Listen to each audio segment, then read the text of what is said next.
Шарипова Рajapova сапарына Кызылкия шаарынын тургунумун. Мен 40 жыл медицина кызматкери болуп иштеп, азыр пенсиядамын. Мен 1999 жылы 1-Кичи район Ленин көчөсүдөн курулушу бүтпөй калган 60 квартиралык котлованды алганмын. 99 жылы.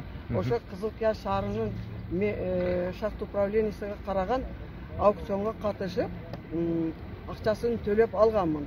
Бирок менин мана госактым бар. Кызылкия шаарынын госрегистрде мана госакт алганмын. Мунабы госимуществодан берилген күбөлүк. Мына болсо аукционго катышкан Кызылкия шаарынын токтомдору бардыгы бар. Бирок бул мен иштедим, балдарым кичинеде, булар менен жүрүп, анан болгону 25 соток мына калганы. Мына жерди айтып тастасыз эми, мына. Жер мына 25 соток. Менин ушу полный документтерим бар. Бакка каршы госрегистр менин колумда жасалмалар коюп, Айдар Бактияр дегенге сатып берген экен. Эми ушуну мен 8 жылдан бери мана соттошомун. Соттор же карапайым элди карабайт экен. Токтомду дагы эле ошол акчаларын алып олорго чечимди чыгарып коет. Мен каяакка барып эме кылайын? Мен улуу урматтуу президентибиз Садыр Нуркожоевич, Камчыбек Кыдыршаевич, мен сиздерге кайрылам. Мага жардам бериңиздер.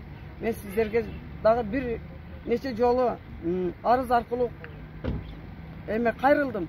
Бирок орун басарларыңыздан ответ келет экен дагы Баткен облусуга олорну жазган экенсиз деп сурап коет.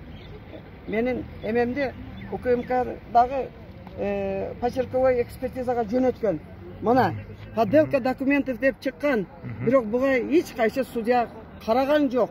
Баткен облусунуку вообще 4 жолу кайтарып сот отуруму болгон жок да 5-чи барганда аларга барбадым мен. Мага даже пригласительный келген жок. Аларга чечимди чыгарып жөнөтүп берген. А жогорку сот вообще карабайт экен. Ошо 1-чи дистанциядагы чечимге карап ошо калсын. Эмеге дегенде булар манандай строительный компаниялардан акчаны алып берип, акчаны толтуруп коет экен дагы.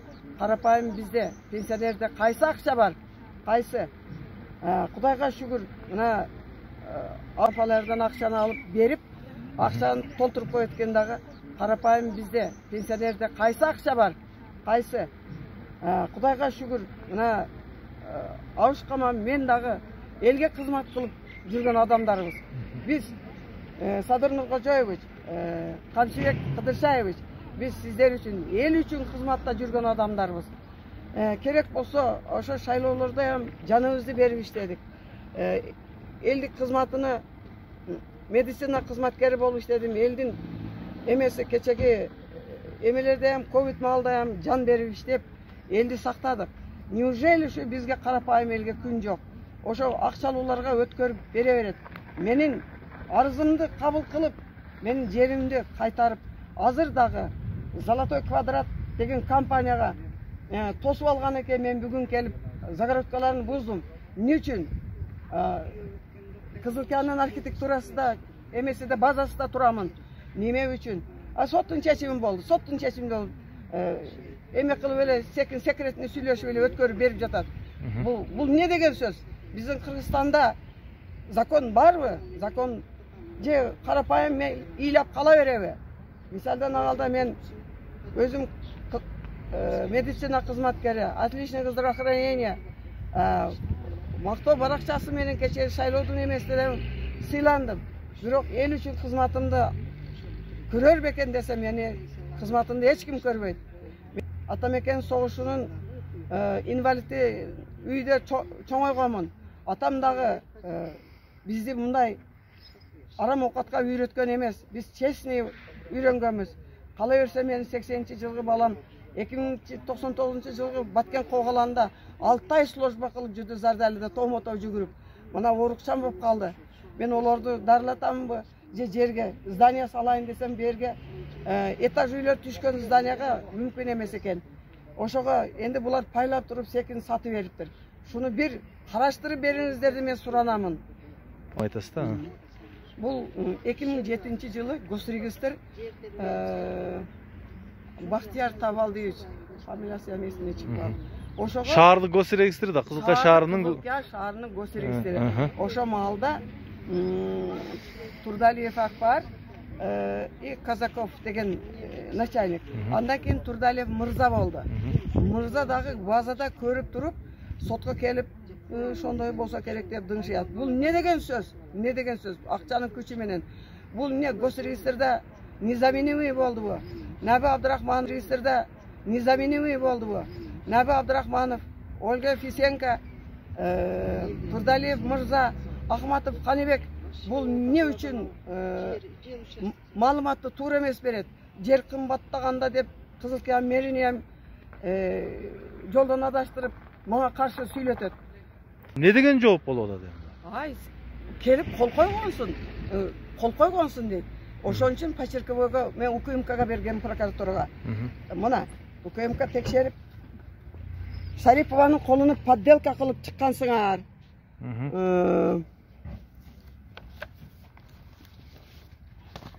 Деген заключениелерди берген.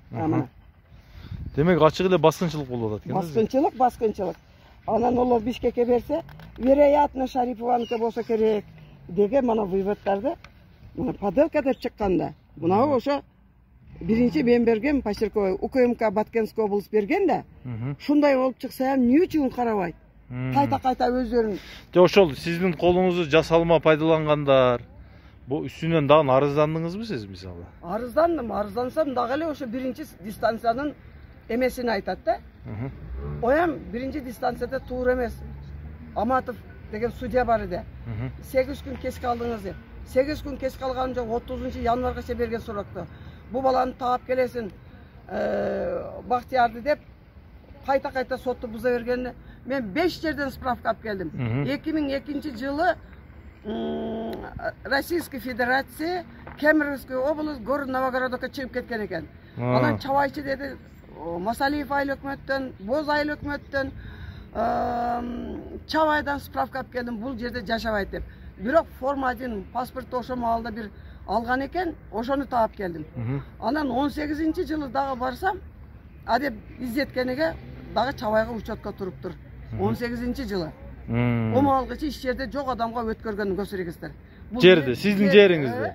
Менин почеркимди подделка кылып. Сиз качан билип калып атасыз сиздин жериңизди сатканын? Мен 2015 жылы ошол мына жерге госакт кылдырайын деп барсам, жаса берип алып, анан сиз биринчи кылдыргам 15 сотиге кылдырганмын. Аны жокко чыгарып, Эркин Тоо газетасына объявление берген. Оеттен мына, о газеталардан жүрөт. Жаркынай газеттан алып кел. Объявление берип, бар законный болду.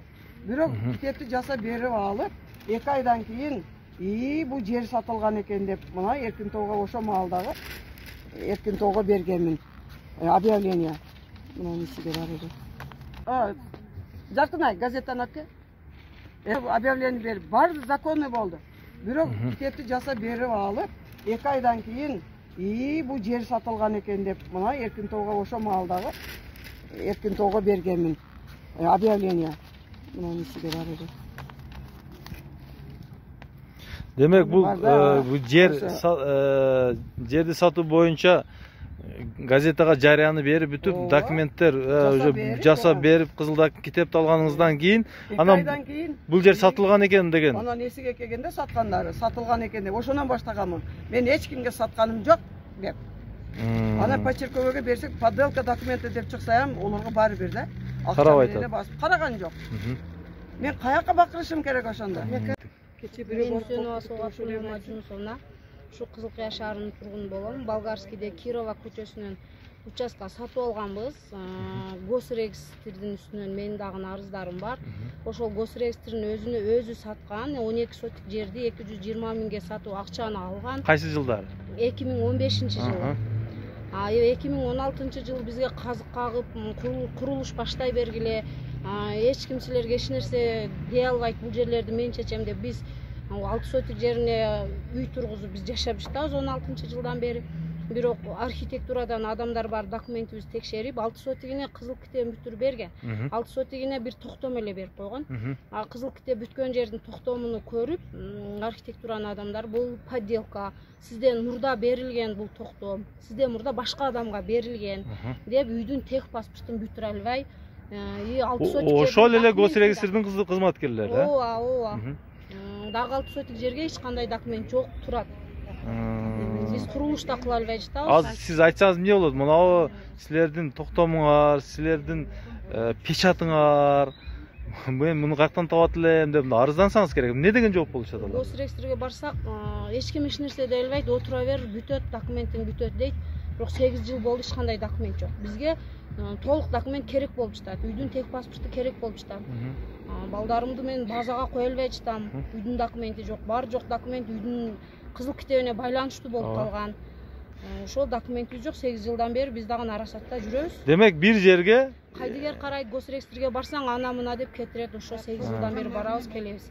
Архитектурадан адамдар бар, документиңер бүтпөйт, токтомуңар подделка деп ошондой жүрөбүз да арасатта.